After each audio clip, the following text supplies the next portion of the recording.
If you can systematically build an audience around yourself and what you stand for, your ability to build a long-term sustainable business and make money will be much, much easier. And in this video, I'm going to explain why that is and how you can do it. Now, if you haven't subscribed yet, make sure to click the subscribe button below as well as the bell icon to be notified whenever I post a new video about how you can build and grow your online business. So 10 years ago, I started what I call an audience first online business. And since then, it's generated millions of dollars in profit with just a small team and hardly any money spent on advertising. I've also consulted with dozens of others and helped them do the same. And I'm excited to help you in this video. So what is an audience first business? An audience first business is a business that centers around your personal brand. In other words, you. The business or monetization component usually comes after you've built your audience to a certain size, and there's good reason for that, which we'll get into. Audience first businesses can be small and highly profitable, like a super specialized consultant, or they can be large and diverse, like a popular podcast that gets millions of downloads per month. Now, there are many examples of audience first business models, but here are some of the most common ones. First, we've got YouTube. This is the obvious one. If you're building a YouTube channel and you're trying to make a living on YouTube, you obviously need an audience, right? You want people watching your videos, you want people subscribing, you want people to share your videos and so on and so forth. By definition, it is an audience first business. You cannot make money without the audience. Another example, coaches and consultants who have a strong social media presence. This is an audience first business. You build up an audience, you put out content based on your expertise, and then you sell your services, whether they're coaching or consulting or something else. Closely linked to this is the course creator, info product, sort of solopreneur model where you're selling products to your audience that are detached from your time. So maybe it's a self-paced online course that you're selling for $100 and there's no cap on how many of those you can sell. There are quite a few e-commerce businesses that are centered around someone's personal brand. So Bare Performance Nutrition, while it's a much bigger supplement company now, at the start, a lot of the growth was driven by Nick Bare's YouTube channel. So you can find a lot of e-commerce businesses like this that are built around one person. And then we have podcasts. Tim Ferriss, Joe Rogan, all these big podcasts, that is the business. They sell advertising.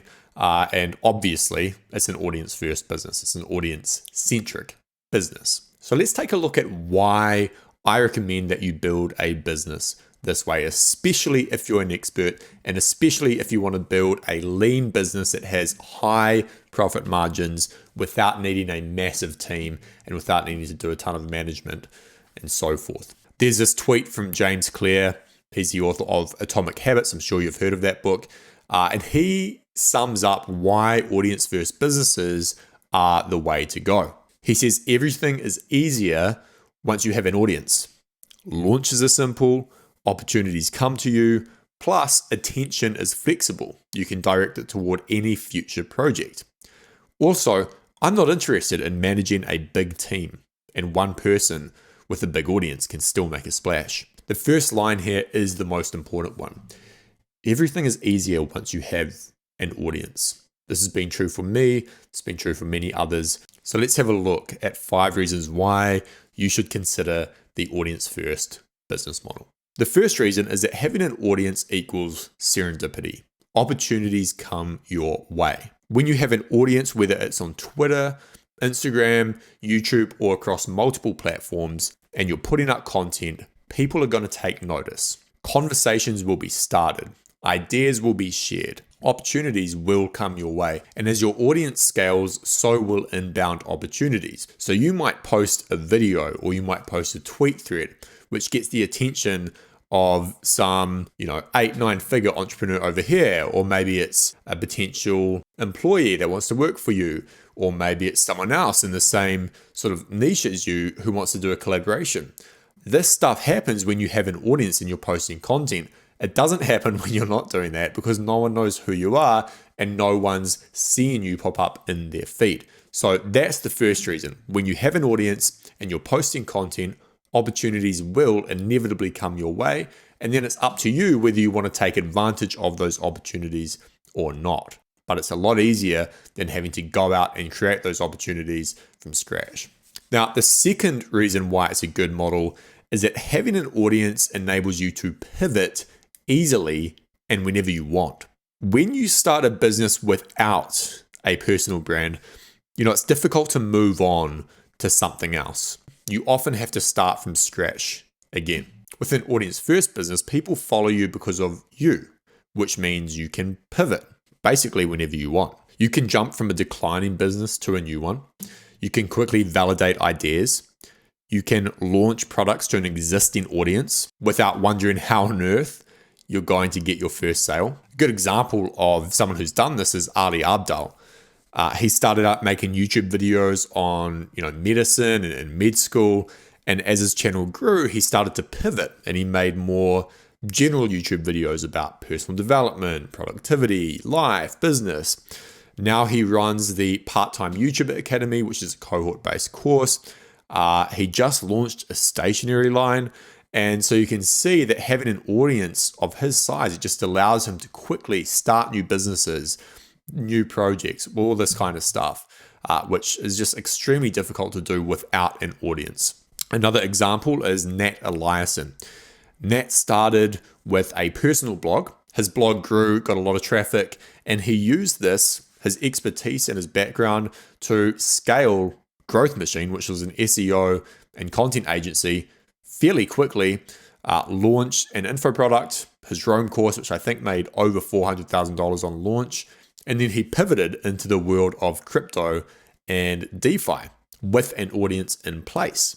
So if you're like me and you can't see yourself doing the same thing for 40 years and you can't see yourself just running one business only for the rest of your life, then the audience-first business model is the way to go because it allows you to experiment with a bunch of different things and quickly pivot to new projects that interest you and excite you. That is not an excuse to quit early though. You still need to persevere. You can't just jump from business to business to business when everything fails. But having an audience does enable you to kind of get back on your feet faster, cut your losses early, and validate ideas quickly. Now, the third reason, which is one of the most compelling reasons why an audience-first business is so good, is that it solves, at least in part, the marketing and distribution problem.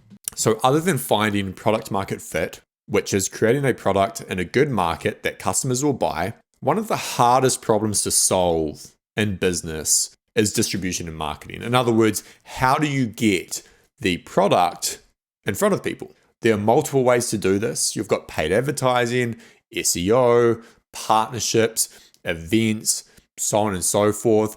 The list goes on and there are pros and cons to each of these. But when you have an audience and you have a personal brand, you basically have built-in free distribution. Your marketing costs can be so much lower than competitors or zero. You don't have to spend anything. And there's a ton of examples of this in action. We've got Bulletproof Coffee. Dave Asprey, the founder, has a big personal brand and he clearly drives a lot of the growth of that business through his content. Otherwise, all you need to do is look at these popular Instagram influencers and see how they set up businesses around their brand. So there's someone that my wife follows, her name on Instagram is Sarah's Day, and she has a huge Instagram profile, I think over 1 million followers.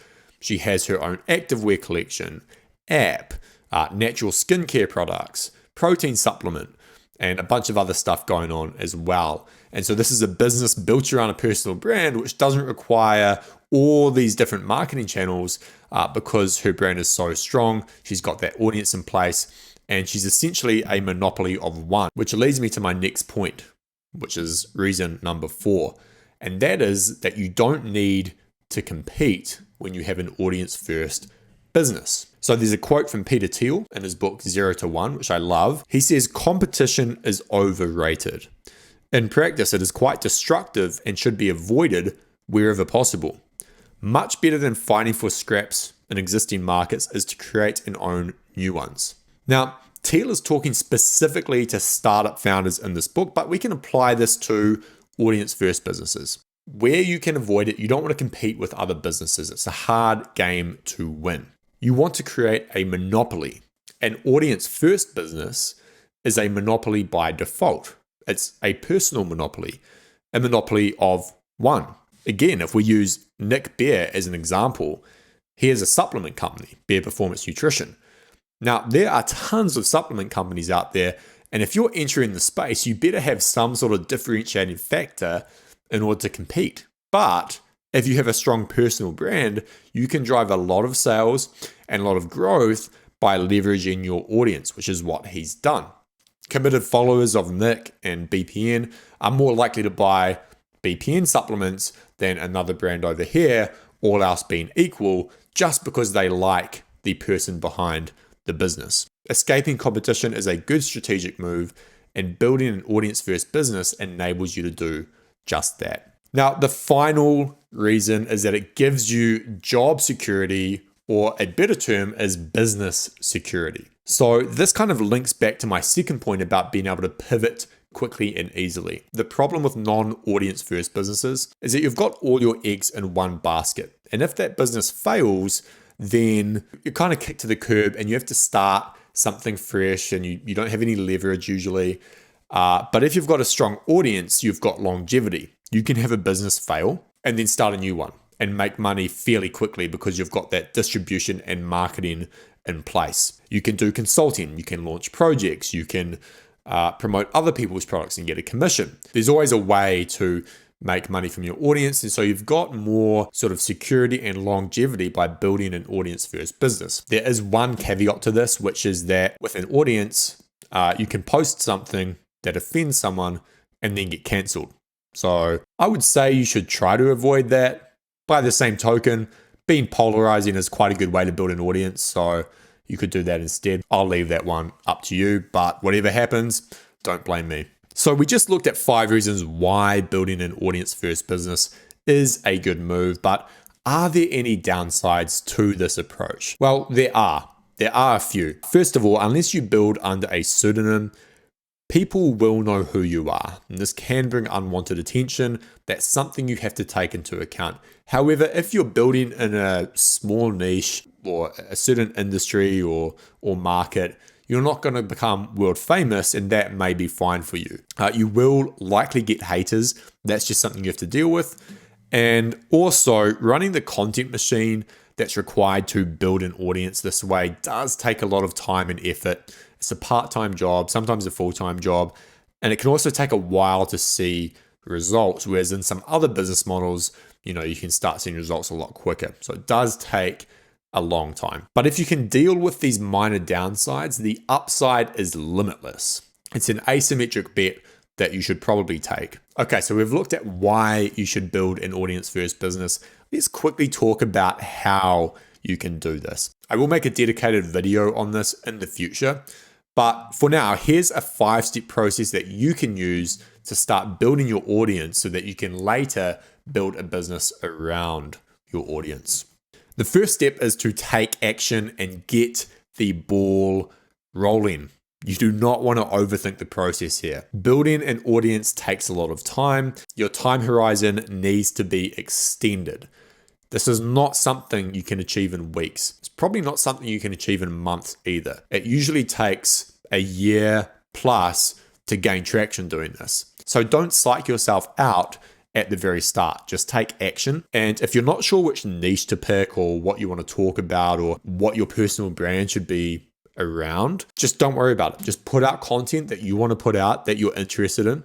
And over time, you can narrow this down and figure out what works. If you feel you have nothing to say, then just remix other people's content. Look at the people who you follow on Twitter and on YouTube and look at their content, talk about it, make a video about it, quote the tweet and add your thoughts to it. There's nothing wrong with doing this. Finally, if you have no expertise or skills, then document your learning journey. Let's say that you want to learn copywriting and you want to eventually build a business in the copywriting space. Well, document your journey.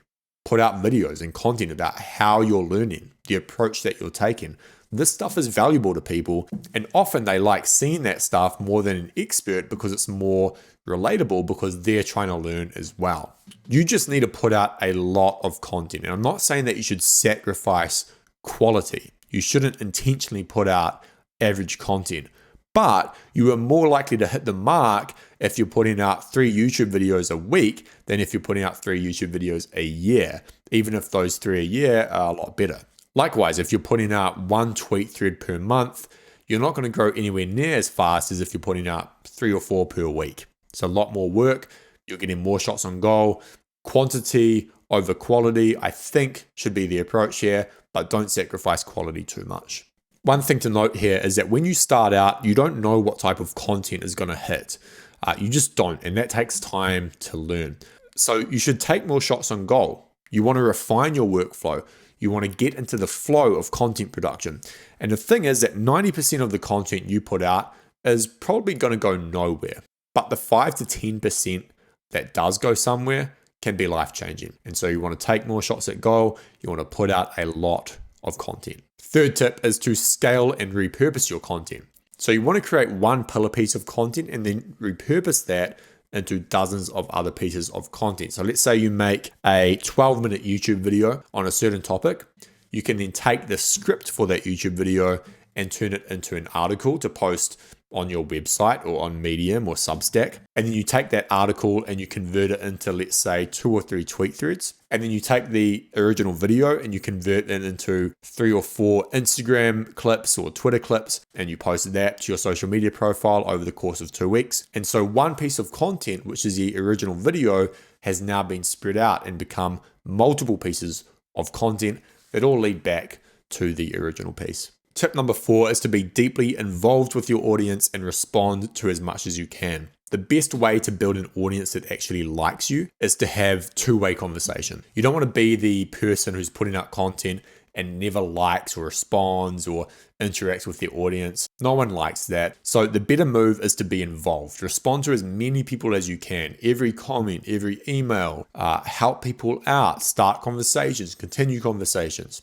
It's way better to have 1,000 true fans than 10,000 not so committed fans. And the 5th and final tip is to hack existing authority. It is hard starting from scratch trying to build an audience. One way to speed up the audience building process is to leverage other people's audiences. The best example of this is Meet Kevin, huge YouTuber who I'm sure you know. I remember when he started, he was putting up videos criticizing Grant Cardone and kind of leveraging Grant Cardone's audience to create that. And that worked really well. And now look at him. So there's multiple ways you can do this. You know, you can create a response video on YouTube, or you could do an authority hacking video where you say, here's how X person achieved Y, and you break down the strategy that they used. So it's educational as well. They're likely to share something like that. You could start a podcast and get people on who have an audience and encourage them and ask them to share clips when the podcast comes out with their audience. And so you get some exposure by doing that. You could quote tweet threads